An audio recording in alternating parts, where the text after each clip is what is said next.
Hello friends, welcome to channel. ఈ రోజు మనం సిటిసి అంటే ఏంటో అన్నది తెలుసుకుందాం. చాలా మంది జాబ్ లో జాయిన్ అయ్యేటప్పుడు వాళ్ళ శాలరీ గ్రాస్ శాలరీ అని కాకుండా సిటిసి అని చెప్తుంటారు. సో కొంతమంది తెలియక చాలా కన్ఫ్యూజ్ అవుతుంటారు. ఈ షార్ట్ లో చాలా ఈజీగా అర్థం చేసుకుందాం.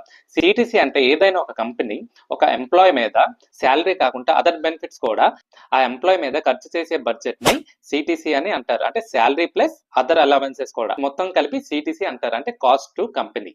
దీంట్లోనే మన salary, basic salary, HRA, PF deduction and gratuity, taxes అని ఇవన్నీ ఉంటాయి. కొంతమందికి ఎగ్జాంపుల్ ఫోన్ అలవెన్స్ అని, తర్వాత ట్రావెల్ అలవెన్స్ అని వాళ్ళ కంపెనీ బట్టి వాళ్ళకి కొన్ని బెనిఫిట్స్ అనేది ఇస్తుంటారు. ఇవి కూడా ఈ సిటిసిలోనే వస్తాయి. అండ్ ఎగ్జాంపుల్ ఒక ఎంప్లాయీకి 10 lakhs ప్యాకేజ్ అన్నారు అనుకోండి, ఇది మొత్తం డిడక్ట్ చేయగానే నెట్ శాలరీ ఏదైతే మన బ్యాంక్ లో క్రెడిట్ అవుతుందో అదే నెట్ శాలరీగా మనం చూసుకోవాలి. సో మీరు ఎప్పుడైనా జాయిన్ అయ్యేటప్పుడు ఈ డీటెయిల్స్ ని మీరు ఇన్ హ్యాండ్ శాలరీ ఎంత, లాస్ ఎంత, నెట్ పే ఎంత డిడక్ట్ అవుతుంది, ఈ విధంగా మనం చూసుకోవాల్సి వస్తుంది. ఈ షార్ట్ లో సిటిసి అంటే ఏంటో అన్నది అర్థమైందని ఆశిస్తున్నాను. Thanks for watching.